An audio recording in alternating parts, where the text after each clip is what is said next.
সুপ্রিয় দর্শক শ্রোতা ভাই বোন, একজন মুসলিম নারী যখন বাসার বাহিরে যাবেন তখন তিনি কী ধরনের পোশাক পরিধান করবেন এ বিষয়ে আল্লাহ রাব্বুল আলামিন কোরআনে কারিমের সূরা নূরের ৩১ নম্বর আয়াত এবং সূরা আহজাবের ৫৯ নম্বর আয়াতে বিশদভাবে আলোকপাত করেছেন। আর সে বিশদ আলোচনার সার সংক্ষিপ্ত হলো, একজন নারী পৃথিবীর যে কোনো অঞ্চলে, যে কোনো ভূখণ্ডে, যে কোনো দেশে বসবাস করেন, সেখানকার মেয়েরা সচরাচর যে ধরনের পোশাক পরিধান করে থাকেন সে ধরনের পোশাক পরে তিনি বাহিরে বের হতে পারবেন এবং এক্ষেত্রে সম্পূর্ণ স্বাধীনতা তাকে দেওয়া হয়েছে। তিনি চাইলে সালোয়ার কামিজ, তিনি চাইলে ম্যাক্সি অথবা শাড়ি অথবা যে কোনো পোশাক পরে তিনি বাহিরে যেতে পারবেন। শুধুমাত্র যে বিষয়টি তাকে অবশ্যই খেয়াল করতে হবে তা হলো আল্লাহ রাব্বুল আলামিন তাকে যে সৌন্দর্য দিয়েছেন এবং তাকে যে লাবণ্য দিয়েছেন সেটি কোনোভাবে প্রদর্শিত হয় এরকম পোশাক তিনি পরিধান করবেন না এবং অন্যের দৃষ্টি তার দিকে আকৃষ্ট করে এরকম কোনো পোশাক তিনি পরিধান করে বাহিরে বের হবেন না। পুরো বিষয়টিকে যদি আমরা ব্যাখ্যা করতে যাই তাহলে 8টি পয়েন্ট আকারে বলা যেতে পারে। তার প্রথম পয়েন্ট হলো, একজন নারী বাহিরে বের হওয়ার সময় তার মাথা থেকে পা পর্যন্ত আপাদমস্তক ঢেকে আবৃত করে তিনি বের হবেন। রাসূল করিম সাল্লাল্লাহু আলাইহি ওয়াসাল্লাম বলেছেন, আল মারআতু আওরা, মেয়েদেরকে আল্লাহ রাব্বুল আলামিন সৃষ্টি করেছেন কোমল এবং সুন্দর করে, লাবণ্যময়ী করে এবং আকর্ষণীয় করে, যার কারণে তিনি যখন বাহিরে বের হবেন যতটুকু সম্ভব আবৃত করে ঢেকে ঢুকে বের হবেন। এমনকি চেহারা এটিও তার পর্দার অন্তর্ভুক্ত। বিশেষ করে ফিতনার আশঙ্কা যদি থাকে তাহলে সারা পৃথিবীর সমস্ত উলামা ইকরাম এ বিষয়ে একমত যে এরকম পরিস্থিতিতে অবশ্যই তার মুখমণ্ডল ঢেকে তারপরে বের হওয়া উচিত। আল্লাহ রাব্বুল আলামিন কোরআনে কারিমে মুসলিম নারীদেরকে নির্দেশ করেছেন, ইউদিনিনা আলাইহিন্না মিন জালাবিবিহিন্না, তারা যেন তাদের মাথার উপরের কাপড় ওড়নাকে যেন তারা টেনে দেন এবং তাদের সৌন্দর্যকে ঢেকে আবৃত করে যেন তারা বের হন। আজকের ফিতনার যে যুগ আমরা প্রত্যক্ষ করছি সেটা বলাই বাহুল্য। অতএব এই ফিতনার আশঙ্কা থেকে বাঁচার জন্য পরিপূর্ণভাবে পর্দা করে তারপরে বের হওয়া উচিত। এটাই শালীনতা, এটাই সৌন্দর্য এবং এর মধ্যেই দুনিয়া এবং আখিরাতের নিরাপত্তা নিহিত রয়েছে। দ্বিতীয় যে বিষয়টি খেয়াল করতে হবে পর্দার জন্য তা হলো, যে পোশাক পরে তিনি নিজেকে আবৃত করে বের হবেন সে পোশাকটা যেন মৌলিকভাবে আবার এমন না হয় যে সেটি অনেক বেশি আকর্ষণীয়। যেমন আজকাল অনেক বোরকা আমরা দেখতে পাই যে বোরকা এত বেশি চাকচক্যপূর্ণ এবং এত বেশি জাঁকজমকপূর্ণ, এত বেশি কারুকার্য সেখানে, এত বেশি রংচং সেখানে, যে সেই বোরকাই বরং অন্যের দৃষ্টিকে অনেক বেশি আকৃষ্ট করে।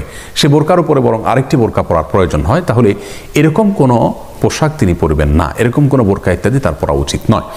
তৃতীয়ত যে বিষয়টি তাকে খেয়াল করতে হবে তা হলো, এমন কোনো পোশাক তিনি পরে বের হবেন না যে পোশাকটি অনেক বেশি পাতলা, যার কারণে তার ভেতরের অংশ প্রদর্শিত হয়, দেখা যায়। চতুর্থত যে বিষয়টি খেয়াল করতে হবে তা হলো, যে পোশাক তিনি পরে বের হবেন সে পোশাকটি খুব বেশি টাইট ফিট যেন না হয়। যদি খুব বেশি টাইট ফিট হয় তাহলে তার শরীরের বিভিন্ন অঙ্গ প্রত্যঙ্গ এবং বিভিন্ন সৌন্দর্য সেগুলো প্রদর্শিত হবে, যা কোনোভাবেই শালীনতার মধ্যে পড়বে না এবং তার নিজের জন্য কল্যাণকর হবে না। 5 নম্বর, আতর, পারফিউম অথবা সুঘ্রাণযুক্ত কোনো প্রসাধন ইত্যাদি ব্যবহার করে তিনি বাহিরে বের হবেন না।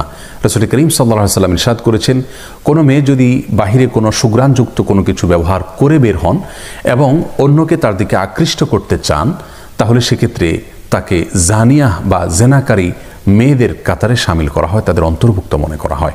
যার কারণে বাহিরে বের হওয়ার সময় এ ধরনের পারফিউম ইত্যাদি ব্যবহার করে বের হবেন না, তবে বাসার বাইরে চাইলে সেগুলো অবশ্যই তিনি ব্যবহার করতে পারেন। 6 নম্বর হলো, পুরুষদের সঙ্গে সাদৃশ্য হয় এমন কোনো পোশাক আশাক পরিধান করবেন না, সেটা বাসায়ও না বাসার বাহিরেও না। রাসূল করিম সাল্লাল্লাহু আলাইহি ওয়াসাল্লাম ইরশাদ করেছেন, লাইসা মিন্না মান তাশাব্বাহা মিনান নিসাই বির রিজাল, যে সমস্ত মেয়েরা পুরুষদের সঙ্গে সাদৃশ্যপূর্ণ পোশাক পরিধান করেন তারা আমার উম্মতের অন্তর্ভুক্ত নয়। একই নিষেধাজ্ঞা তিনি পুরুষদের ক্ষেত্রেও জারি করেছেন, অর্থাৎ পুরুষরা যেন মেয়েদের বেশভূষা এবং পোশাক আশাকে সাদৃশ্য গ্রহণ না করে।